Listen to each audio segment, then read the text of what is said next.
If it look like I'm irritated, that's because I am, but anyway, what it do, YouTube? I have to re-record this video because none of the audio from the video was captured the first time, so here we are again the second time. But anyway, as y'all see, this is the video. It's called NFL Propaganda Cartoon. It's about the early 2010 show called NFL Rushzone off of Nickeloadeon. I remember it. I just never understood why they discontinued it because the show left off of a cliffhanger. But anyway, let's hop straight into the video.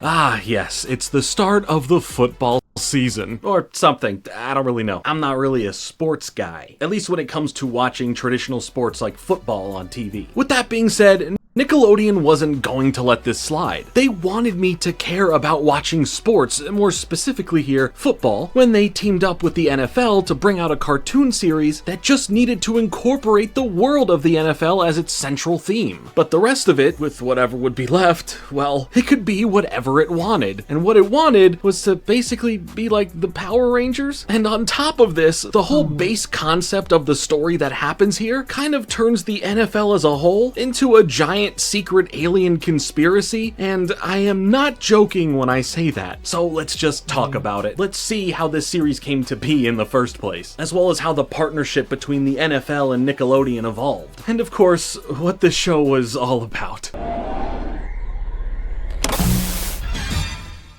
The main premise of NFL. By the way, I forgot to say his channel name. He just put it on the screen. It's called, his channel name is Jordan Fringe, which if I'm guessing is his first and last name, but well, no. I'm guessing Jordan is his first name, but I doubt Fringe is his last name, but I don't know. NFL Rushzone gives us the story of 10-year-old Ish, who is a fan of football but never got picked to play the game by his peers, so you know, he definitely feels left out. One day, however, he is contacted by a person named OT, who wants Ish's help to keep safe the real secret of the NFL. You see, there is this core that apparently holds the essence of the universe within it. For its safety, the core was split into shards, with these alien creatures being in charge of protecting the individual pieces they have of it. When the bad guy named Sudden Death tries to go after it to use it in destroying the world or universe or ruling it or turning everyone into robots or something, the aliens protecting the shards, who are known as Rushers, yes that's Rushers with a Z at the end, end up landing on Earth, as they then split off to build 32 safe spots where they could hold and defend the shards from Sudden Death coming to get them. Yes, these 32 safe spots would end up being the 32 NFL stadiums. Now, they didn't adopt these special personas at their individual stadiums. The Rushers somehow always looked like mascots and just perfectly had the right match in their designs for the locations that they would separately have for their stadiums. Ish gets brought into this world to be a guardian and help fight back against those going after the core, thanks to his ability. This is way off subject, well, not completely because he's talking about the NFL, but do y'all think that the Steelers are going to fire Mike Tomlin? Just a curious question.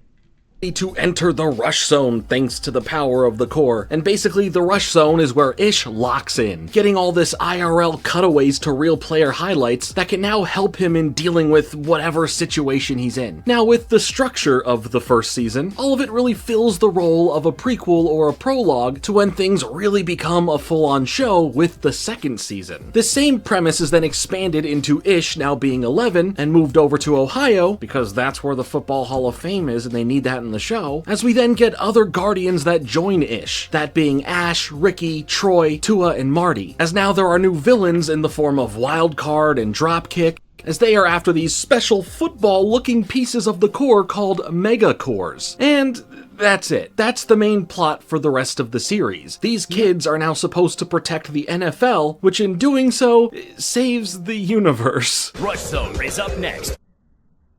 Or something like that. It's NFL Rush Zone. So the world of NFL Rushzone didn't start out as this cartoon series. We'll catch back up to speed with that here later on, but in the beginning, NFL Rushzone was this online space for young NFL fans to hang out and play games within, much like you'd see with spaces like Club Penguin, for example. Nickelodeon and NFL would come together at some point in a way that can be a win-win for both of them, crossing over Nicktoons and football, where you'd still get an action-based cartoon, as it would also be a huge advertisement for the NFL. So taking the brand of NFL Rushzone, it was all about expanding that idea into a full-on series. NFL Vice President of Fan Strategy and Marketing Peter O'Reilly said, "Millions of children have discovered the fun of the NFL Rushzone online world in the past 2 years, and this new series is a great way of bringing the Rushzone to an even wider audience every week during the NFL season." The, at the time, Nicktoons general manager and senior vice president of programming partnerships, Keith Dawkins, would state, "It was great to be partnering with the NFL. To be able to bring the power of two brands that boys love, the NFL and Nicktoons, together under one roof and leverage the best of what we both do is extremely exciting. This new series combines fantasy, sports, gameplay, teamwork, competition, and the age-old theme of good versus evil under one compelling new narrative." Now that's what I call brand synergy. Speaking of brand synergy, I want to take a moment to thank today's video sponsor, Get your money, twin, but I'm not interested.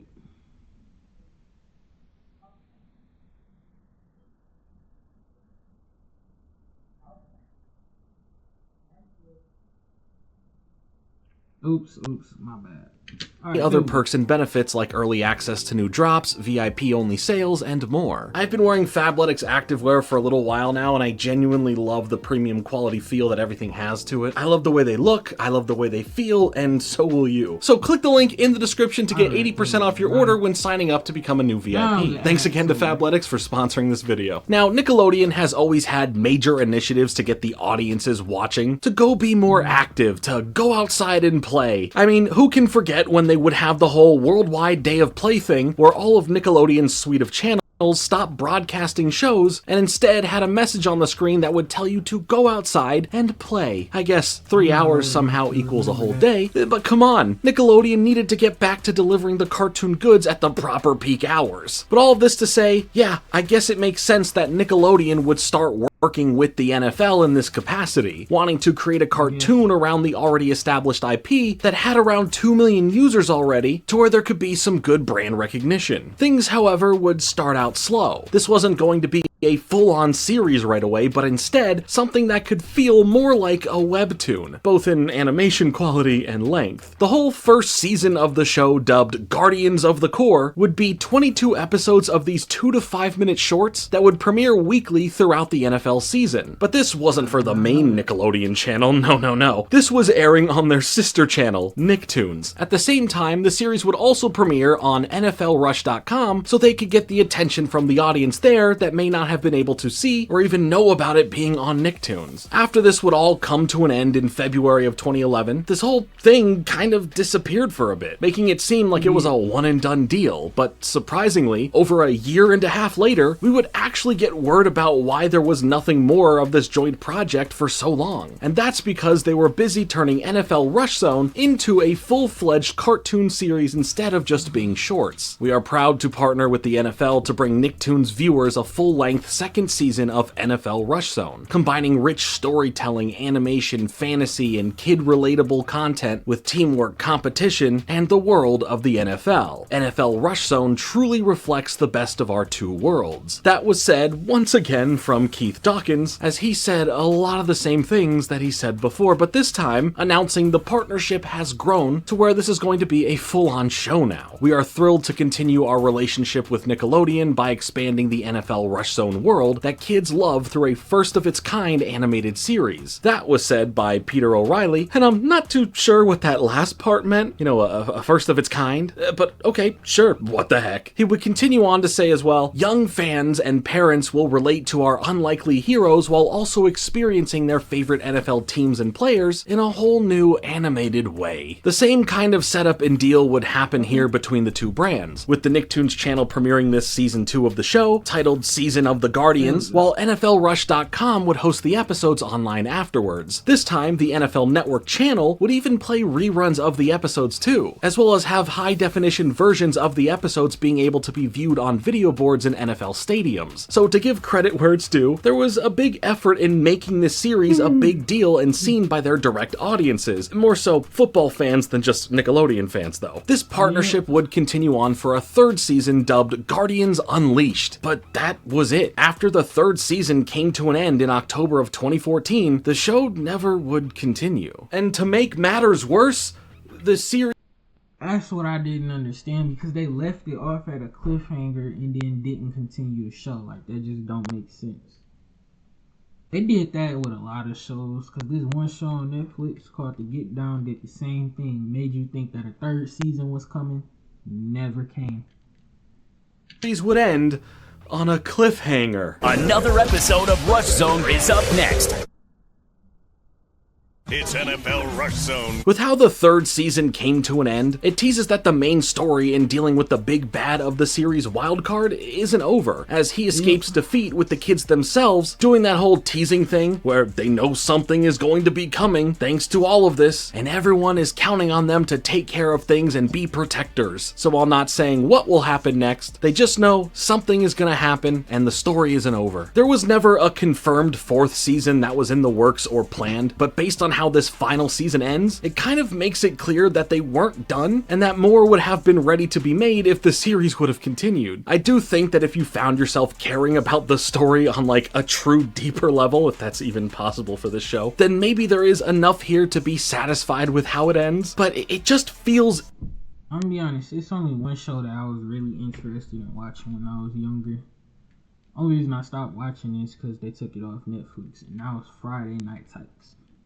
Empty, and even more of an insult after watching every episode, only to get to this conclusion. Now, regardless of the show ending and the whole NFL Rush Zone thing in general just kind of fading away over time and not really being a thing anymore, the relationship between the NFL and Nickelodeon was fine, and in fact, you could say that it's stronger than ever now, as Nickelodeon directly plays full-on games on their network, but not just on some rebroadcast. I already know this because I watch a lot of the Of the mascot creature alien things that look the way they do and honestly make me feel uncomfortable. Weird for the fact that if you strip away all the NFL stuff from it, you really aren't left with anything that could work on its own or feel unique in any way. The main plots are extremely formulaic and generic and only seem to be built around giving the spotlight to how awesome the NFL is, how cool the team or the players featured in the episodes are, and whew, you know, it's really, at the end of the day, just a giant ad for the NFL. I'm not saying that's a bad thing. What cartoon wasn't or isn't pushing something else like toys or cards or other pieces of media? I get that, but this, different from all the legal ways other shows go about promoting other parts of their franchises, just feels like 22 minutes of a straight ad to watch football, or go to a game in person, or go visit the Football Hall of Fame in Ohio. You need to truly join the world of the NFL. I don't know why, but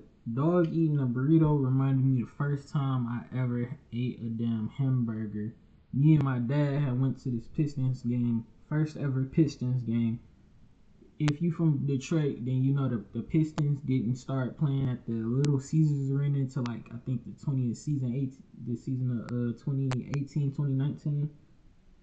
This was back when they was at the Pistons Palace, right? The burgers we had cost $10 each, and they were both ass. The fries too, bro. It was terrible. No seasoning, no fry seasoning. It's like they just cooked it and said, here you go. That the football in every episode only feels like it serves one purpose, making you want to watch and be into the NFL ecosystem. At no point did it feel like any of the effort made to design some bit of the story that involves a group of kids protecting the NFL at all costs was truly there outside of basic outlines and ideas that all serve to just highlight some team or some players of the week. And speaking of the real players and people that they would have voice act in the series, yeah, they're not actors, man. So that really doesn't help for the entertainment value, but I'm not hating on that. Get your bag. And you know what? The show ending with answers and resolutions not fully being given to the audience really cements these sentiments I'm expressing. They can tease substance, something more than just watch football, but they can't deliver on that promise. Or here with a cool football analogy, they can get a couple first downs, but they can never score a touchdown. Throughout the 3 seasons of the show, I didn't find myself caring about the main characters or the missions they would go on or who they had to fight. There just never felt like a good reason to care. Maybe, and I'll give it this, maybe it's because I don't really care care about football. Maybe it's fully a me thing, and if you like football and care about the teams and the players and are into this world completely, then maybe the show does have something cooler to offer to you more than it ever would to me. I have no ill will to those who love football. Having a hobby and being really invested in it is a great thing, but says the nigga that's very invested into Pokemon. sometimes you sports fans out there take this whole hobby thing a little too far. Cosplaying as players by wearing their jerseys, buying memorabilia and collectibles, traveling to go see the games in person to cheer for your team, both sober and drunk, depending on your age. I mean, come on. Don't you think that all of that is just a little bit silly? Says the nigga with a whole Pokemon background, talking shit about sports fans. Look at all that. Yeah, okay, point taken. Heck, I might be a sports fan, but I ain't got all my favorite players' jerseys and whatnot. just even went to the Pokemon World Championships to watch other people play Pokemon. I am sorry for being a hip. You wanna know the funniest thing? I got Lions gear, and I'm not even a Lions fan for real. Because even though I'm from Detroit, I'm not a Lions fan. I stopped being a Lions fan right after they fired that one coach that I keep forgetting his name of. I'm going to put him on the screen. Maybe y'all might know his name. Put him down in the comments for me. But I forget his name from time to time. And then when they hired... I'm going to put his face on the screen too because I forgot his name. When they hired that one nigga and the Lions just went completely... just became horrible, I said fuck him.